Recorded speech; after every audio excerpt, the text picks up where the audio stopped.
నమస్తే. Welcome to Andhra Prabha. నేను వంశీ. ఈరోజు మనతో పాటు లలిత్ కుమార్ గారు. సార్ నమస్కారం సార్. జై శ్రీరామ్. ఎలా ఉన్నారు? బాగున్నాను. మీరు చూస్తూనే ఉన్నారు, టాపిక్ నేను చెప్పవసరం లేదు మీకు. శివాజీ దగ్గర నుంచి మొదలయ్యి అనసూయ వరకు స్టార్ట్ చేసి, వీళ్ళిద్దరి మధ్యన స్టార్ట్ చేసి ఎక్కడికో వెళ్ళిపోయింది. సో అనసూయ అంటే శివాజీ గారి వ్యాఖ్యలకి మీరు సమాధానం ఏంటి? అనసూయ గారు దీంట్లో ఎంటర్ అవ్వడానికి కారణం అంటారు. అంటే తనకు వచ్చే అవకాశం ఉందా లేదా? తను ఎంటర్ అవ్వడానికి రీజన్ ఉందా లేదా? మీ అభిప్రాయం ఏంటి? మొదటగా శివాజీ గారి వ్యాఖ్యల పరంగా చూస్తే నా ఒపీనియన్ ఆల్రెడీ చాలా చోట్ల చెప్పాను, మళ్ళీ చెప్తున్నానండి. శివాజీ గారు వాడిన ఒకటి రెండు పదాల్లో తప్పు ఉందేమో కానీ శివాజీ గారు చెప్పిన సూచనలో ఖచ్చితంగా ఎలాంటి తప్పు లేదు, ఎటువంటి దోషము లేదు. At the same time Anasuya గారు ఈ విషయంలోకి ఎంటర్ ఎందుకు అయ్యారు అని చెప్పేసి చాలా మంది అంటున్నారు. అనసూయ గారు ఎంటర్ అవడానికి ఆవిడకి ఫుల్ ఫ్రీడమ్ ఉంది. ఇప్పుడు నేను ఈ విషయంలో థర్డ్ పార్టీ, నాకు సంబంధం లేదు, నేను ఎంటర్ అవ్వాలా. ఆయన పబ్లిక్ లోకి వచ్చి మాట్లాడారు. పబ్లిక్ లో మాట్లాడినప్పుడు నేను ఎట్లా ఒక ఒపీనియన్ చెప్తున్నాను, అలాంటి ఒపీనియన్ చెప్పే స్వేచ్ఛ అనసూయ గారికి కూడా ఉంది. అయితే ఆ స్వేచ్ఛని చెప్పే క్రమంలో ఆవిడ విమర్శిస్తూ కొన్ని మాట్లాడినారు. మీకేం అధికారం ఉంది చెప్పటానికి అని చెప్పేసి అంటున్నారు. దీనికి అధికారాలు లేకపోతే పెద్ద పెద్ద పదవులు ఉండాల్సిన అవసరం ఏం లేదండి. ఇలాంటి మాటలు చెప్పాలంటే సమాజం పట్ల కాస్త బాధ్యత ఉంటే చాలు. ఎందుకంటే మనకి స్కూల్లో ప్రతిజ్ఞ చేపిస్తూ ఉంటారు, all Indians are my brothers and sisters అని చెప్పేసి. మా ఇంట్లో నా బ్రదర్ కి, మా ఇంట్లో నా సిస్టర్ అనుకున్నప్పుడు నేను వాళ్ళకి మంచి చెప్పడానికి పెద్ద ఆలోచించాల్సిన పని లేదు కదా. ఇప్పుడు వాళ్ళని అరే నువ్వు గంజాయి కొట్టు, సిగరెట్ తాగని చెప్పాలనుకోండి, అరే నువ్వు అన్న పుట్టకే పుట్టావా లేకపోతే గాడిద పుట్టక పుట్టావా అని అడుగుతారు. అరే నువ్వు మంచిగా బతుకు, మంచిగా తిను అని చెప్పేసి అంటే దానికి ఎందుకు తిట్టడం? శివాజీ గారు అటువంటి మాట ఒకటి చెప్పారు. శివాజీ గారు ఏంటి, ఇప్పుడు నన్ను అడిగినా నేను కూడా చెప్తాను, అమ్మా మోడర్న్ గా ఉండండి, తప్పు కాదు, కానీ ఆ మోడర్న్ డ్రెస్సెస్ పేరుతోటి విచ్చలవిడితనంగా చూపించకండి అని చెప్తాను. ఎందుకంటే వాళ్ళందరూ నా ఇంటి ఆడబిడ్డలు అనుకుంటున్నాను కాబట్టి నేను మంచి చెప్తా. వాళ్ళు తీసుకుంటారా తీసుకోరా అనేది వాళ్ళ ఇష్టం. కొన్ని మతాలు ఉన్నాయి, వాళ్ళ ఇళ్లలోకి వెళ్తే బలవంతంగా ముసుగులు వేసేసి కూర్చోబెడతారు ఆడవాళ్ళని. అంత కట్టేసి కూర్చోబెట్టమని మేము చెప్పట్లేదుగా, కాస్త పద్ధతిగా ఉండండి అని చెప్తున్నాం. ఇప్పుడు విప్పుకు తిరగటం వాళ్ళ స్వేచ్ఛ అయి ఉండొచ్చు, ఎవరైనా మోడర్న్ గా ఉండేవాళ్ళని అంటలా. ఎక్స్ట్రీమ్ అల్ట్రా మోడర్నిటీ పేరుతోటి చాలా విచ్చలవిడితనంగా డ్రెస్సెస్ వేసుకుంటున్న వాళ్ళు ఎవరైతే ఉన్నారో అది వాళ్ళ స్వేచ్ఛ కావచ్చు, మీ స్వేచ్ఛను మీరు వాడుకోండి. కానీ అలాంటి వాళ్ళని చూసి చెడిపోతున్న నాలాంటి మధ్యతరగతి కుటుంబ సభ్యులు ఆడపిల్లలు ఎవరైతే ఉన్నారో, మా కుటుంబంలో ఉన్న ఆడపిల్లలు లాంటి వాళ్ళకి, అలాంటి వాళ్ళకి మేము మంచి చెప్పొద్దు అనే హక్కు కూడా వాళ్ళకి లేదుగా. మరి అలాంటి వాళ్ళకి మంచి చెప్పుకునే స్వేచ్ఛ మాకు లేదా? ఇక్కడ అన్నెసరీగా వచ్చి దూరింది ఎవరు అంటే నాగబాబు గారు. నాగబాబు గారు దూరారు. కారణం ఏంటి, అక్కడ శివాజీ గారికి అనసూయ గారికి మధ్య ఏదో ఒక డిస్కషన్ జరుగుతుంటే నాగబాబు గారు వచ్చి అసలు మీరు ఎవరో చెప్పడానికి, అరే నీ కూతుర్ని ఇష్టం వచ్చినట్టు పెంచుకో, ఊళ్ళో వాళ్ళు అందరు కూతుళ్ళు నీ కూతురులాగా ఉండాలని నువ్వెవరు చెప్పడానికి, నీకు ఆ హక్కు లేదుగా. నీ చాయిస్ ప్రకారం నీ కూతురికి నువ్వు. అంటే మహిళల తరపున మాట్లాడడం తప్పంటారా? ఎవరండి? నాగబాబు గారు. నాగబాబు గారు మహిళల తరఫున మాట్లాడితే తప్పని నేను అనట్లేదండి. ఏం మాట్లాడుతున్నారు దాన్ని కదా నేను తప్పంటాను. ఇప్పుడు మహిళల ఆత్మగౌరవం గురించి మాట్లాడమనండి, మహిళల రక్షణ గురించి మాట్లాడమనండి. అసలు మహిళలకి ప్రవర్తన అనేది చెప్పొద్దు అంటే ఆయనకేం అధికారం ఉంది? అంటే జ్ఞాన ఆయన సింపుల్ గా నేను దూరింది ఒకటే రీజన్ అనుకుంటానండి. బహుశా వాళ్ళ డాటర్ డ్రెస్సెస్ విషయంలో ఈయన మాట చెప్పినా వినే పరిస్థితి లేదు కావచ్చు. రేపు సొసైటీ నుంచి ఆయన క్వశ్చన్స్ వస్తే మీ అమ్మాయిని ఎందుకు మీరు మార్చట్లేదు అని అడిగితే ఆయన దగ్గర సమాధానం లేదు. కాబట్టి ఆ క్వశ్చన్ రావడానికి ముందే నా కూతురే కాదు మీరందరూ కూడా మీ ఇష్టం వచ్చినట్టు ఉండండి అని చెప్పి తప్పించుకున్నారేమో అనిపిస్తుంది నాకు. అంటే ఆ వ్యాఖ్యల్లో కొంచెం బాధాకరంగా ఉంటది కదా. అంటే శివాజీ గారు మాట్లాడిన 2 మాటల్లో ఇందులో 2 తప్పు మాట్లాడినారు మీరు కూడా. ఆ 2 తప్పు మాటలు బాధాకరంగా ఉందని మనం చెప్పడం, శివాజీ గారు చెప్పి దానికి క్షమాపణ చెప్పేశారుగా. ఇప్పుడు నా అన్వేషణ అనే అతను వీడియో పెట్టాడు, నేను క్షమాపణ అడిగినా కూడా నన్ను క్షమించట్లేదు, నన్ను క్షమించకపోతే మీ అందరికి 2026 అష్టదరిద్రాలు పడతాయి అని శాపనార్థాలు పెడుతున్నాడు. మరి అదే క్షమాపణ శివాజీ గారు కూడా చెప్పేశారు కదా, మరి అక్కడ ఎందుకు వదిలేట్లా?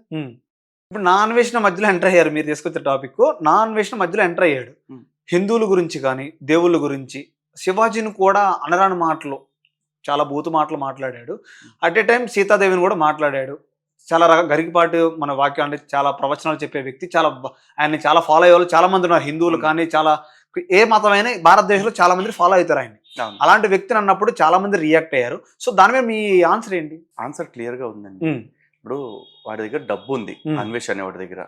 అంటే చెప్తున్నాడు కదా నాకు 8 కోట్లు 10 కోట్లు వచ్చినాయి అని చెప్పేసి. ఆ 10 కోట్లు చూసుకుని లేదా 8 కోట్లు చూసుకుని కాస్త అహంకారం ఉంది. 8 కోట్లు ఏంటంటే కూర్చొని తింటే కొండలు కూడా కరిగిపోతాయి, 8 కోట్లు ఏమన్నా మిగులుతాయి అనుకుంటున్నాడా? అది దిగిపోయిన రోజున మళ్ళీ ఇంతకు ముందు ఏదో చెప్పాడు కదా ప్లాట్ఫామ్ అది ఇది అని చెప్పేసి, అలాంటి ప్లాట్ఫామ్ కి వచ్చిన రోజున అరే నా కర్మ నేను ఎంత దారుణంగా పాడు చేసుకున్నాను అంటే చక్కటి అంటే వెనకటి ఒక పద్యం చెప్తారు, కనకపు సింహాసనమున సునకమున కూర్చుండబెట్టిన వెనకటి గుణమేళ మాను అని చెప్పేసి. ఈడికి కూడా అదే అనిపిస్తా ఉంది. వీడికి సడన్ గా నడమంత్రపు సిరి వచ్చింది, నడిరాత్రిలో గొడుగు పట్టమంటున్నాడు. మనం ఏం చేస్తాం దానికి? ఈ క్రమంలో పండితుల్ని, పీఠాధిపతుల్ని, స్వామీజీలని, ప్రవచనకర్తల్ని అందరినీ అవమానిస్తాడు.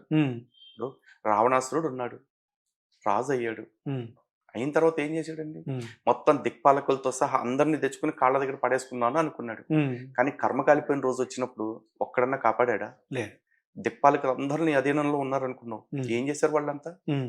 పురాణాల్లో ఇట్లాంటి వాటికి చాలా ఉదాహరణలు ఉన్నాయి. ఈడెవడండి నిన్న పడ్డవానికి వాళ్ళు మలిచిన మొక్క. అంటే తను కూడా సారీ చెప్పాడు, నేను ఆ విధంగా చెప్పలేదు, సీతాదేవిని ఆ విధంగా పోల్చలేదు, నేను చెప్పిన విధానం ఇది, మీకు అర్థమైన విధానం ఇది, నా తప్పును ఎందుకు మీరు క్షమించట్లేదు, నా సారీ చెప్తున్నా కూడా శివాజీని యాక్సెప్ట్ చేసినప్పుడు ఎందుకు యాక్సెప్ట్ చేయలేకపోతున్నారు అని అడుగుతున్నాడు. ఇక్కడ ఫస్ట్ ఆఫ్ ఆల్ సీతమ్మ విషయంలో, ద్రౌపది విషయంలో నేను తప్పు మాట్లాడాను అని అనలేదు అతను. మీరు క్షమాపణ క్లియర్ గా చూడండి. సీతమ్మ మీద అత్యాచార యత్నం జరిగింది. ద్రౌపది విషయంలో సైంధవుడు కీచకుడు అత్యాచార యత్నం చేయబోయారు. మరి వాళ్ళు ఏ టీ షర్ట్లు వేసుకున్నారని చేశారని క్వశ్చన్ చేశాను. నా దాన్ని డిస్టార్ట్ చేశారు, మిస్ఇంటర్పోలేషన్ చేశారు అని చెప్పేసి అంటున్నాడు. అంతేగా నాడు తప్పు మాట్లాడాడు, తప్పుడు మాటలు మాట్లాడాడు అని ఒప్పుకోలే. అది ఒప్పుకుని క్షమాపణ చెప్పేసి పొరపాటును దొరికింది, ఇలాంటి మాటలు మాట్లాడను అంటే ఓకే. ఆ తర్వాత కూడా మాట్లాడుతూ భారతదేశంలో 60,000 రేపులు అయ్యాయి, ఎవరు చేశారు? హిందువులు చేశారు. మేకలు రేపు చేశారు, ఆవులను రేపు చేశారు అంటారు. అవన్నీ చేసినోడు ఎవడో, వాళ్ళ మతాలు ఏంటో క్లియర్ గా ఉన్నాయి. జంతువులను అత్యాచారం చేసిన వాళ్ళు ఎవరు.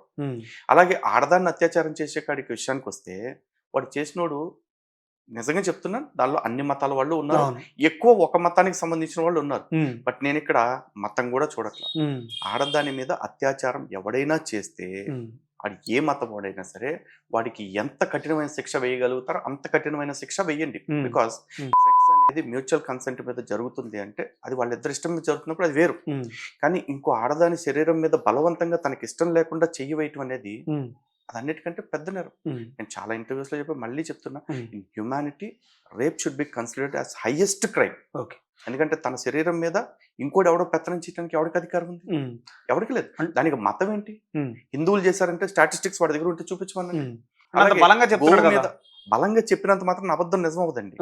అదే సినిమాలు అంటాడు కదా, పంచపాండవులు ఎంతమంది రా అంటే, ఇంత గట్టిగా అడుగుతున్నాడంటే కనీసం 100 మంది ఉంటారు అంటాడు. అట్టాగే ఉండిద్ది ఇది కూడా. గట్టిగా చెప్పినంత మాత్రం అబద్ధాలు నిజాలు అయిపోవు, నిజాలు అబద్ధాలు అయిపోవు. సో వాడి దగ్గర ఆధారం ఉంటే చెప్పమనండి. ఆవును రేప్ చేసిన హిందువులు ఎవరు, మేకను రేప్ చేసిన హిందువులు ఎవరు, మేకను రేప్ చేసిన తురకొళ్ళ ఫొటోస్ వీడియోస్ నా దగ్గర ఉన్న న్యూస్ క్లిప్పింగ్స్ నేను చూపిస్తా. మరి వాడిని చూపించమనండి. ఆధారాలు లేకుండా ఇష్టం వచ్చినట్టు మాట్లాడుతూ పైగా ఏమంటాడు, భారతదేశం నేను రానిక, నా కూతుర్ని భారతదేశం వస్తే నాకు కూతురు పుడతారు, నా కూతుర్ని కూడా రేప్ చేసేస్తారేమో అన్నాడు. భారతదేశంలో వీడు ఒక్కడే పిల్లల్ని కంటాడా? పెళ్లి చేసుకుంటే పెళ్ళైన ప్రతి తోడు పిల్లల్ని కంటున్నాడు. అందులో ఆడపిల్లలు చాలా మందిని కంటున్నారు, ఆడపిల్లల్ని చాలా మంది కంటున్నారు. వాళ్ళందరికీ లేదా అంటే అంత ఎంత ధైర్యం లేదా వాళ్ళందరికీ? ఆడపిల్లల్ని కానీ వాళ్ళందరి మీద అత్యాచారాలు అయిపోతున్నాయా? అంటే భారతదేశంలో పుట్టే ప్రతి ఆడపిల్ల మీద అత్యాచారం జరుగుతుంది అని చెప్పేసి ఈ గాడిద స్టేట్మెంట్ ఇస్తున్నాడు విదేశాల్లో కూర్చుని. దేశాన్ని అవమానిస్తూ దేశపు సంస్కృతిని అవమానిస్తూ ఇక్కడ ఉంటున్న ఆడబిడ్డల్ని అవమానించింది వాడు. ప్రతోళ్ళు రేపు గురవుతున్నారు అనే చందంగా మాట్లాడి, నిజానికి ఆడిని కదా మహిళా కమిషన్ జుట్టు పట్టుకు నీడ్చుకొచ్చి నోటీసులు ఇచ్చి కూర్చోబెట్టి కొడకా క్షమాపణ చెప్పు అని అడగాలి. మరి ఎందుకు అడగట్లేదు అంటారు? అదే సమాజం ప్రశ్నించాలండి. సమాజం అంతా కూడా స్త్రీ స్వేచ్ఛ స్త్రీ స్వేచ్ఛ అంటున్నారు. స్త్రీ స్వేచ్ఛ ఎవరివ్వట్లేదు. ఈ రోజున సీతమ్మ తల్లి ఉంది, రామాయణంలో ప్రతోడు సీతమ్మ తరఫున అడ్వకేట్ లాగా మాట్లాడతాడు. మీకు తెలుసా? రామాయణం చదవండి. సీతమ్మ రాముడితోటి మనం ఇప్పుడు అడుగుతున్న కంటే చాలా స్ట్రాంగ్ గా అడిగారు. అలాగే సనాతన ధర్మంలో ఎంతో మంది వీరులు ఉన్నారు స్త్రీల నుంచి. వాళ్ళందరూ స్వేచ్ఛ లేకుండానే ఒక అత్యుద్ధాలు చేశారా, లేకపోతే రాజ్యాలు పాలన చేశారా? ఈ రోజు భారతదేశంలో మనం చూస్తున్న ప్రముఖ దేవాలయాలు కాశీ సహా అన్నిటిని, కాశీ సోమనాథ్ లాంటి మహామహా దేవాలయాలని పునరుజ్జీవనం చేపించిన ఆవిడ ఆలియాబాయ్ హోల్కర్. ఆవిడ స్త్రీ కదా. స్త్రీ స్వేచ్ఛ అంటే ఏంటి? ఇప్పుకు తిరగటమా? ఇప్పుకు తిరుగుతుంటే ఇప్పుకు తిరగటమే మీకు ఇచ్చిన స్వేచ్ఛ అని చెప్పటమా? అక్కడతో ఆపేద్దాం అనుకుంటున్నారు వాళ్ళ స్వేచ్ఛని. ఒక ఇందిరాగాంధీ స్థాయికి పెంచండి, ఒక జయలలిత గారి స్థాయికి పెంచండి. అది కదా స్త్రీకి ఇచ్చే స్వేచ్ఛ. ఈరోజు మెలోని ఉన్నారు, ఇటలీ దేశాధ్యక్షురాలు. ఆవిడ కూడా సూట్లు వేస్తారు, ప్యాంట్స్ వేస్తారు, అన్ని వేస్తారు. అంత మాత్రం అల్ట్రా మోడర్నిటీ పేరుతో ఆవిడ ఏమన్నా విచ్చలవిడిగా తిరుగుతున్నారు? ఎంతమంది లేరండి ఎదిగిన వాళ్ళు. ఇందిరా నువ్వు ఈ పెప్సికో చైర్మన్ ఉండేవాళ్ళు, one of the most powerful ladies in the world. ఆవిడ ఇట్లాంటి వాటిలన్నిటిని వేసుకుని తిరుగుతున్నారా? బట్టల్లో ఉండదండి ఎదగటం, ఎదుగుదల చూపించడం అనేది. మన స్థాయిని పెంచుకోవటంలో ఉంటుంది. ఆకాశమే హద్దుగా కాదు, ఆకాశాన్ని మించి కూడా ఎదగండి. మా ఆడబిడ్డలకి మేము చేదోడు వాదోడుగా ఉంటాం. కానీ ఇప్పుకు తిరగటానికి మాకు స్వేచ్ఛనివ్వండి అంటే మీకు మేము ఇచ్చేదేం లేదు. ఇప్పుకు తిరగటం అనేది మీ వ్యక్తిగత స్వేచ్ఛ. కానీ ఆ స్వేచ్ఛ సమాజంలో మిమ్మల్ని బరితెగింపుగా చూసే పరిస్థితి. అది భారతీయ సమాజంలోనే ఉంది అని చాలా మంది అనుకుంటారు. ప్రపంచంలో చాలా చోట్ల అదే పరిస్థితి ఉందండి. నాన్ వెస్ట్ ఎందుకు భారతీయుల గురించి కానీ హిందువుల గురించి కానీ ఎందుకు టార్గెట్ చేసి మాట్లాడతారు? అంటే నన్ను ఎవరు ఏం చేయలేరు, ఇతర దేశంలో ఉన్నాను, ఎవరితో హిందువుల గురించి మాట్లాడితే హిందువులు ఏం చేయలేరు ఆ ఉద్దేశంతోనేనా? అంటే కలిసికట్టుగా ఉండలేరు, ఒక టీమ్ లో ఉండలేరు, అది రీజన్ అండి. రెండోది అదే నా రీజన్. రీజన్ అదే అనిపిస్తుంది క్లియర్ గా. వీళ్ళు ఎవరు నేం పీకలేరు అనే బలుపు వాడికి ఎప్పుడు ఉంది. రెండోది ఏంటంటే భారతదేశం గురించి మాట్లాడితే భారతదేశాన్ని రెచ్చగొట్టేలాగా చేస్తే భారతదేశంలో వాడికి వ్యూస్ ఎక్కువ వస్తాయి. కారణం ఏంటంటే ప్రపంచంలో ప్రతి దేశానికి శత్రువులు ఉంటారు. ఆ దేశాల చుట్టుపక్కల దేశాలన్నీ వాళ్ళకి శత్రువులే. కానీ భారతదేశానికి ఉన్న పెద్ద కారణం ఏంటంటే భారతదేశానికి చుట్టుపక్కల శత్రువులు ఉంటారు, భారత్లో కూడా శత్రువులు ఉంటారు. వాళ్ళనే మనం ఏమంటామంటే సూడోస్, సెక్యులర్స్, డూప్లికేట్ ఇంటలెక్చువల్స్ ఇలా పేర్లు పెట్టి పిలుచుకుంటూ ఉంటాం. నిన్న కాక మొన్న ఈ అన్వేష్ అనేవాడు వీడిని అన్సబ్స్క్రైబ్ చేయండి అని ఒక క్యాంపెయిన్ రన్ చేసి వాడి ఛానల్ ఆల్మోస్ట్ ఒక 3-4 లక్షల మంది అన్సబ్స్క్రైబ్ చేసుకుంటుంటే ఇప్పుడు కొత్తగా వచ్చిన కొంతమంది పనికిమాలిన వెధవలు, దేశ వ్యతిరేకులు, దేశ ద్రోహులు, వాళ్ళు జాతి పేరు కులం పేరు తీసుకొస్తూ వాళ్ళు ఏమంటారు, మేము చూడండి లైవ్ లో సబ్స్క్రైబ్ చేసుకుంటున్నాం అని చెప్పేసి. నువ్వు సబ్స్క్రైబ్ చేసుకోకపోతే తీసుకెళ్ళి నీ ఇంటి ఆడపిల్లల్ని ఆడికి అప్పచెప్పు. ఆ రోజు సామాన్ అంటూ సవక అంటుకుంటూ తిప్పుకుంటాడు అటుపడి దేశంలో. అంటే వెనకటికి ఏదో సామెత ఉంది, ఆడెవడో కాలు కోసుకున్నాడని వీడు కంఠం కోసుకున్నాడంట. ఆడు యదవా అని మేము చెప్తుంటే ఆడు యదవైతే అయ్యాడు, మిమ్మల్ని మీరు వ్యతిరేకిస్తున్నారు కాబట్టి మేము ఆడిదే పట్టుకుంటామని చెప్పేసి వీళ్ళు అంటున్నారు. మరి ఈ గాడిదలకు ఉండొద్ద బుద్ధి. ఇలాంటి వాళ్ళు కదా వాడి ధైర్యం. వీళ్ళు అన్సబ్స్క్రైబ్ చేసుకుంటే అట్లాంటి యదవులు సబ్స్క్రైబ్ చేసుకుంటారు. ఈ మాట నేను అంటున్నానని జనాలు ఎవరు తప్పుగా తీసుకోవద్దు, యదవులు అంటున్నాను. ఈ మాట వాడే అన్నాడు. నేను అడుక్కున్నాను ఇట్లా నాకు సబ్స్క్రైబ్ చేసుకోమని, వాళ్ళే వచ్చారు వాళ్ళే పోయారు దరిద్రులు అంటున్నాను. అంటే వాడిని సబ్స్క్రైబ్ చేసుకున్న వాళ్ళు దరిద్రులు వాడి చెప్తున్నాడు. ఇంకా మేము వాడి ఛానల్ని సబ్స్క్రైబ్ చేసుకుంటాం, వాడు చీయ కొట్టినా అమ్మనా బూతులు తిట్టినా సరే మేము ఆడిదే పట్టుకుని వెళ్ళాడతాం అనుకుంటే మీ కర్మ జావండి ఎట్టగొట్టారు. ఎందుకు తన బూతులు మాట్లాడడానికి ఎందుకు అట్రాక్ట్ అవుతున్నారంటే ఏం చెప్తారు మీరు? తన బూతులు కానీ ఒక 14 ఏళ్ళ అమ్మాయి 1000 రూపాయలు ఇచ్చి నేను అనుభవించాను, ఇలా ఉంటారు ఈ దేశంలో, ఈ సెక్సువల్ అనేది ఒక గవర్నమెంట్ రన్ చేస్తూ ఉంటుంది అని చెప్తూ ఉంటారు కదా. ఎందుకు అలాంటి వాటికి ఎందుకు అట్రాక్ట్ అవుతారంటే ఏం చెప్తారు మీరు? సమాజంలో అన్ని రకాల మైండ్ సెట్లు ఉంటాయి. ఈ రోజు వాడిని ఇంకా ఫాలో అవుతున్న 20 లక్షల మంది ఎవరైతే ఉన్నారో, 22 లక్షల మంది, వాళ్ళందరూ వాడి మాటలు నచ్చే సబ్స్క్రైబ్ అయ్యారుగా. వాడు మొదటి నుంచి ఏం మాట్లాడుతున్నాడు? బూతులే మాట్లాడుతున్నాడు. మొదటి నుంచి ఏం చూపిస్తున్నాడు? దేశాలు చూపిస్తున్నాడా? ఆ దేశాల్లో ఉన్న ఆడోళ్ళ తోలు చూపించుకుని వ్యాపారం చేసుకుంటున్నాడు. వాళ్ళు బికినీల్లోనో లేకపోతే స్కర్ట్స్ లోనో వాళ్ళు ఉంటే వాళ్ళని చూపించుకుంటూ పాపలు సవక ఆటగాడిని అని చెప్పేసి అనుకుంటూ చూపించుకుంటున్నాడు. అరే ఇన్నేళ్ల నుంచి వాడు ఆటగాడిని చెప్పుకుంటూ ఆడవాళ్లతోటి ఆడుకోవటమే నా పని, ఆడవాళ్ళు ఆట వస్తువులు లేకపోతే ఆట మైదానాలు అని వాడు మాట్లాడుతుంటే వాడిని ఎప్పుడో క్వశ్చన్ చేయట్లా. ఇవాళ వచ్చి నేను స్త్రీల హక్కుల కోసం పోరాడతా అన్నాడు. ఏ హక్కు కోసం పోరాడతాడు? మదర్ తెరీసా అని చెప్పుకుంటారు గర్వంగా క్రైస్తవులందరూ. ఆవిడ స్త్రీ కదా, ఆవిడ సేవ చేసి గొప్ప స్త్రీగా పేరు తెచ్చుకుందని చెప్పుకుంటారు. ఆవిడ ఏమన్నా ఇప్పుకు తిరిగి పేరు తెచ్చుకుందా? లేదుగా. ఇందిరాగాంధీ గారు గొప్ప రాజకీయ నాయకురాలని చెప్తారుగా. ఆవిడ ఎలా ఎదిగారు? మహా పోటీలను తట్టుకుని రాజకీయాల్లో పెద్ద పెద్ద కొమ్ములోంచి ఆవిడ రాజకీయవేత్తగా ఎదిగారు. ఈరోజు రాష్ట్రపతిగా ద్రౌపది ముర్ము గారు ఉన్నారు. వీళ్ళందరూ మోడర్న్ డ్రెస్లు వేసుకోవటం వల్ల స్వేచ్ఛ వచ్చి ఎదిగారా? లేదుగా. చీరలు కట్టుకుంటూ గొప్పోళ్ళు అవరా? వీళ్ళు ఏమంటారు? స్వేచ్ఛలో మా స్వేచ్ఛను మీరు ఎవరు ఆపడానికి అంటారు. నీ స్వేచ్ఛ నీ ఎదుగుదలకు ఉపయోగపడేదైతే మేము ఎవ్వరం అడ్డుకోమా. కానీ నీ స్వేచ్ఛ సమాజంలో నీతో పాటు భారతదేశపు స్త్రీ యొక్క ఆత్మాభిమానాన్ని కూడా దెబ్బతీస్తుంది. కాబట్టి అలా చేయకపోతే బాగుంటుందమ్మా అని ఒక సలహా ఇస్తాను. మరి ఇదే దేశంలో దాదాపు ఒక 20% జనాభా వాళ్ళ ఇంటి ఆడవాళ్ళందరినీ చీకటి ముసుగుల్లో వేసి కూర్చోబెడుతున్నారు. ఎవడు వాళ్ళకి చెప్తున్నారు? నువ్వు ఎవడరా స్త్రీ స్వేచ్ఛను అణిచేయటానికని? వాళ్ళకి చెప్పరా? హిందువులకు మాత్రమే వస్తాయి.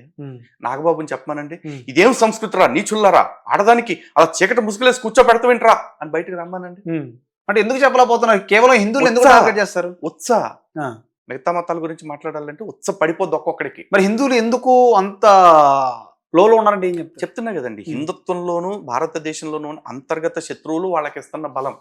100 మంది హిందువులు ఉంటే 100 మందిలో 50 మందే హిందుత్వాన్ని పాటించేవాళ్ళు, హిందూ ధర్మాన్ని పాటించేవాళ్ళు. మిగతా 50 మంది వాళ్ళ స్వేచ్ఛ కోసం, సౌకర్యం కోసం యాంటీ హిందూస్ ఎవరైతే ఉంటారో వాళ్ళ సంఖ నాకటానికి రెడీగా ఉన్నారు. చివరిగా అలాంటి వాళ్ళే వీళ్ళ ధైర్యం.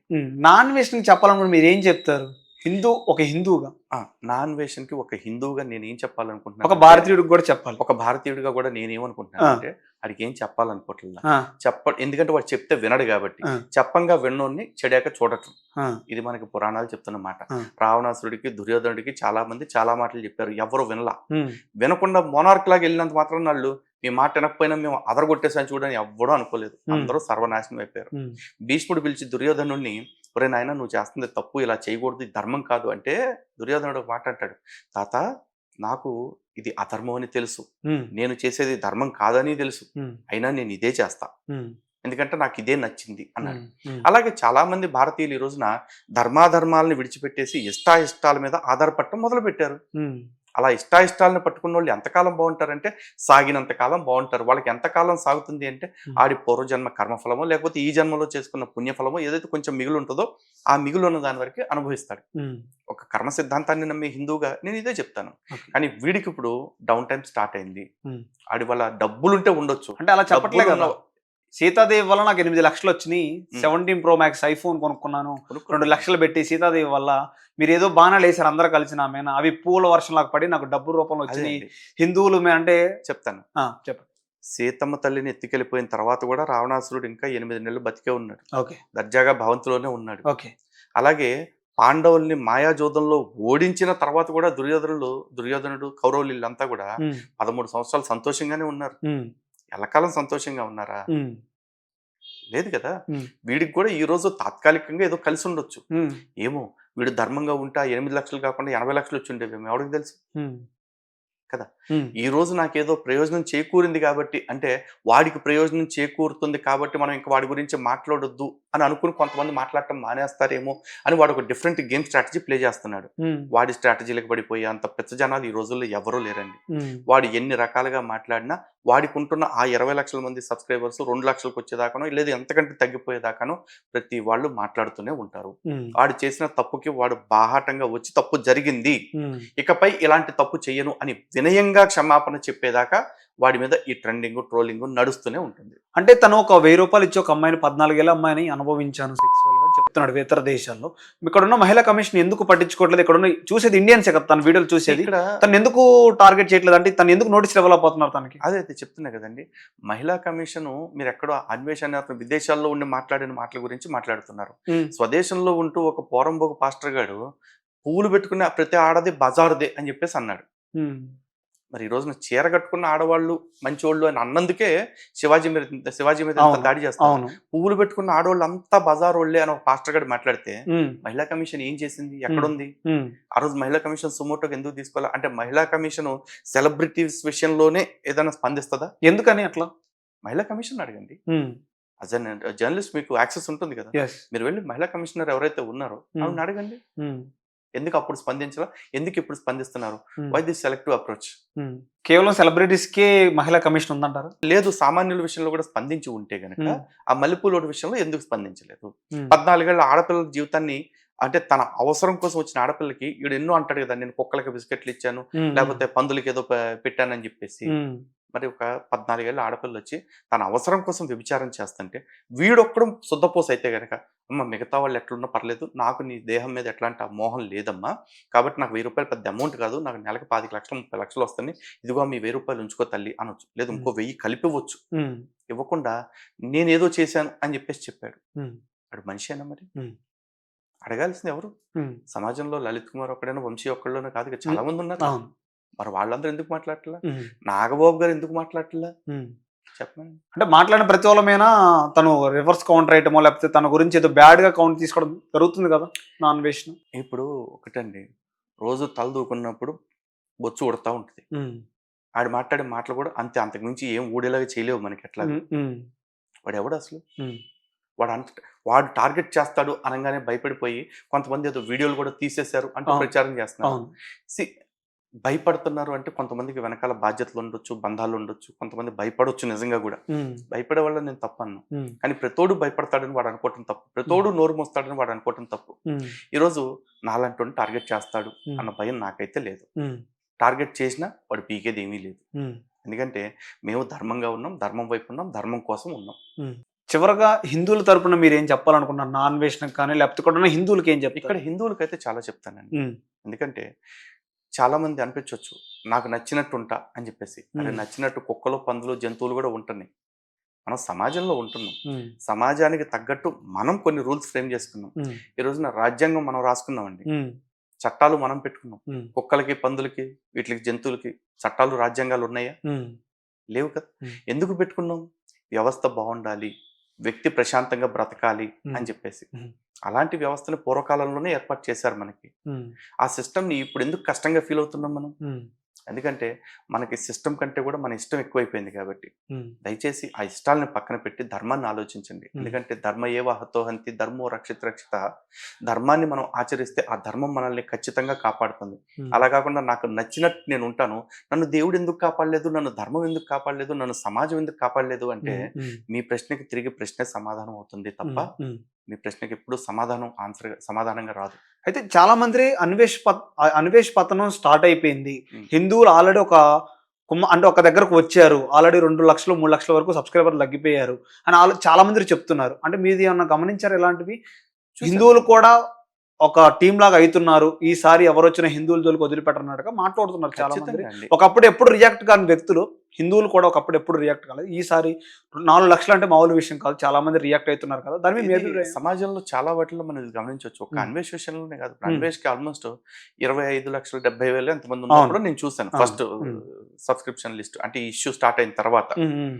ఈ రోజు చూస్తే అరౌండ్ 22 lakhs ఉన్నారు. అవును, ఇంకా తగ్గుతుంది. తగ్గుతుంది. లైవ్ కౌంట్ చూస్తూ ఉంటే ఆ. ఇంకా తగ్గుతుంది. ఉమ్, అది చూస్తుంటే మరి ఇదంతా హిందువుల్లో వచ్చిన చైతన్యమే కదా. స్వాభిమానం ఉమ్, ప్రతి వాళ్ళకి ఉంటుంది, ఆత్మాభిమానం అనేది. ఉమ్, ఉమ్, ఈ రోజున గరికపాటి గారిని అన్నారనో లేకపోతే శివాజీ గారిని అన్నారనో కాదు, ఉమ్, ఈ క్రమంలో వాడు మన ధర్మాన్ని అవమానించాడు. అవును. మన ధర్మంలో దేవీ దేవతలుగా కొలుచుకునే వాళ్ళని, ఉమ్, పంచకన్యల్లో ఒకళ్ళని గౌరవించే వాళ్ళని, వీళ్ళందరినీ అవమానించాడు. ఉమ్, మరి వీటి మీద అందరూ రియాక్ట్ అయ్యారంటే ప్రతి వాళ్ళలోనూ భారతీయత, ప్రతి వాళ్ళలోనూ సనాతన ధర్మం యొక్క గొప్పతనం, సనాతన దేవీ దేవతల పట్ల ఉన్న భక్తి భావన బయటకు వస్తూ ఉందిగా. ఉమ్. అందుకనే ఇన్ని అన్సబ్స్క్రిప్షన్స్ అయ్యాయి అండ్ స్టిల్ గోయింగ్ ఆన్. ఇంకా ఎందుకు 22 లక్షల మంది ఉన్నారు, ఇంకా ఎందుకు వాడిని ఫాలో అవుతూ ఇంతవరకు చేస్తున్నారంటే ఏం చెప్తారు? యాక్చువల్ చాలా మంది అదే అనుకుంటున్నారండి. ఈ 22 లక్షల మంది సబ్స్క్రైబర్స్, 25 లక్షల మంది ఎవరైతే ఉన్నారో వాళ్ళలో 25 లక్షల మంది ఎప్పుడు యాక్టివ్గా ఉండరు. ఓకే. ఈవెన్ మీ ఛానల్ కైనా సరే ఒక 5 లక్షల సబ్స్క్రైబర్స్ ఉంటే 5 లక్షల వ్యూస్ రావు పెట్టిన ప్రతి వీడియో. అవునవును. ఎందుకు? ఎందుకంటే సబ్స్క్రైబ్ చేసుకునేప్పుడు ఉన్న ఇంట్రెస్ట్ తర్వాత ఫాలో అయ్యే ప్రతి వీడియో పట్ల ఉండకపోవచ్చు. కానీ ఈ వీడియోస్ పెడుతున్నప్పుడు ఎవరైతే అన్సబ్స్క్రైబ్ చేసుకున్నారో మన వాళ్ళందరూ కూడా, ఉమ్, ఉమ్, వాళ్ళందరూ యాక్టివ్గా ఉన్నారని అర్థం. ఇప్పుడు సబ్స్క్రిప్షన్స్ పోయినాయి అంటే యాక్టివ్ సబ్స్క్రిప్షన్స్ అవి. ఉమ్, ఇన్యాక్టివ్గా ఉండేవాడు వాడి వీడియోస్ చూడు, మన వీడియోస్ చూడు. ఉమ్. వాళ్ళు ఎప్పుడుకో చూడొచ్చు, రియలైజ్ అవ్వచ్చు. ఓకే. కానీ ఇప్పుడు ఇన్స్టెంట్గా ఎవరైతే కోల్పోతున్నారో వాళ్ళంతా యాక్టివ్ సబ్స్క్రైబర్స్. ఉమ్, ఇది చాలా పెద్ద లాస్ అతనికి. ఉమ్, అండ్ ఇంకోటి, ఒక ఛానల్కి అడ్వాన్స్గా ఒక 4-5 days పీరియడ్లో, ఒక 1 week పీరియడ్లో ఒక 5 లక్షల మంది సబ్స్క్రైబర్స్ పోవటం అంటే ఉమ్. అది ఆషామాషి విషయం. అవును, 1 లక్ష సబ్స్క్రైబర్స్ అనేది ఒక కొత్త యూట్యూబర్కి ఏదో ఒక అచీవ్మెంట్. అవును.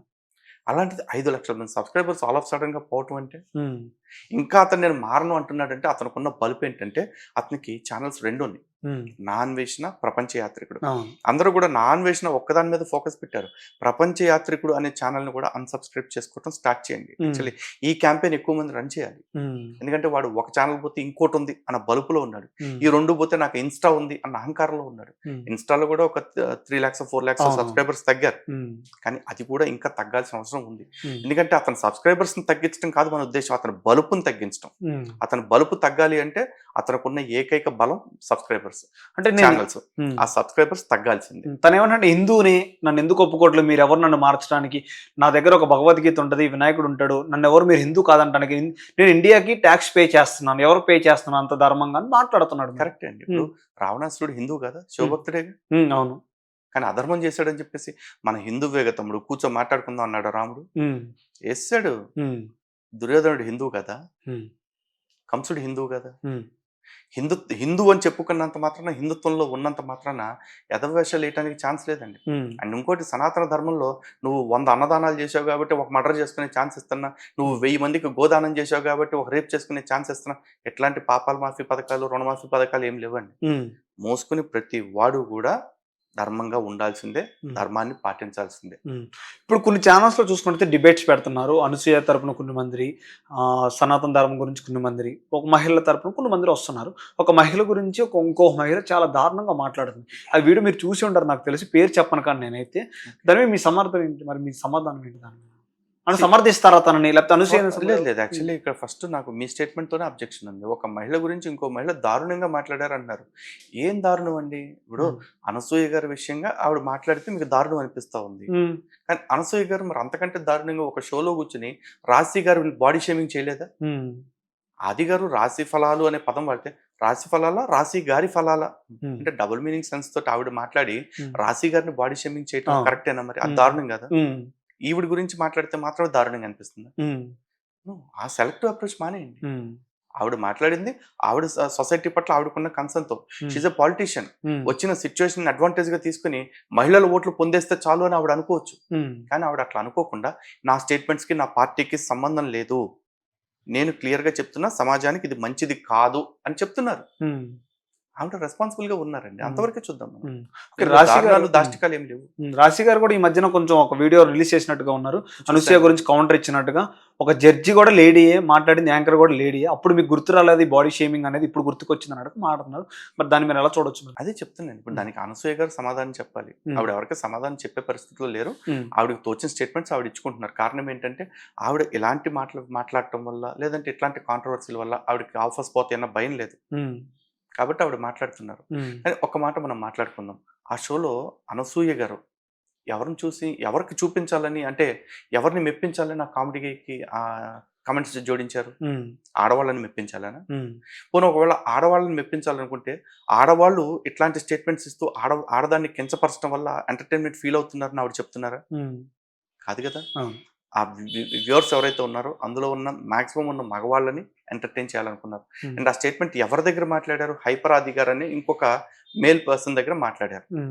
ఒక మగ వ్యక్తి దగ్గర అక్కడ లేని ఇంకో ఆడ మనిషి యొక్క అవయవాల గురించి మాట్లాడటము అది కరెక్ట్ అని అంటారా?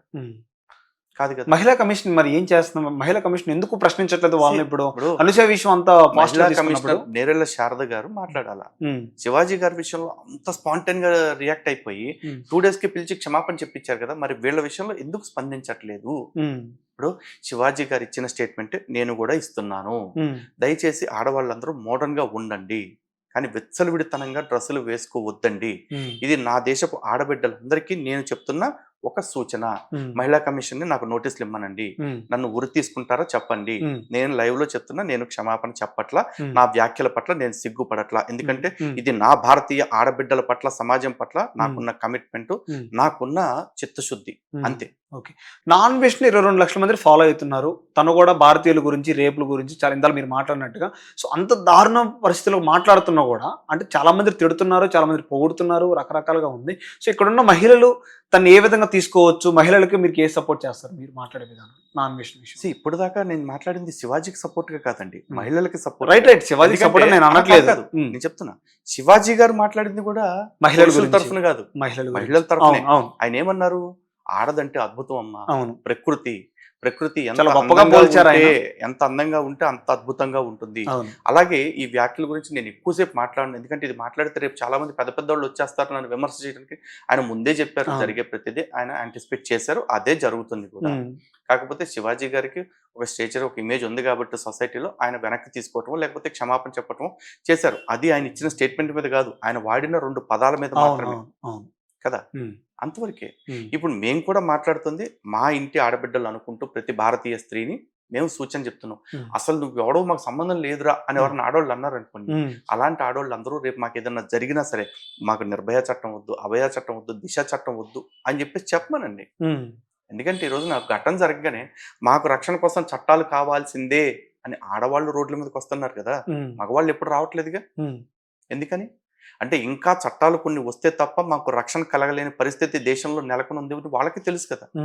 ఈ క్రమంలో జాగ్రత్తలు ఎవరికి చెప్తాం? వాళ్ళకి చెప్తాం. మీరు ఎండలోకి వెళ్తున్నారు అనుకోండి, ఎండ ఎక్కువ చెప్పులు వేసుకెళ్ళమని మీకు చెప్తామా? అయ్య బాబు పలానా వంశీ గారు ఎండలోకి వస్తున్నారని రోడ్డు మొత్తం తివాచీలు పరిచిస్తానా?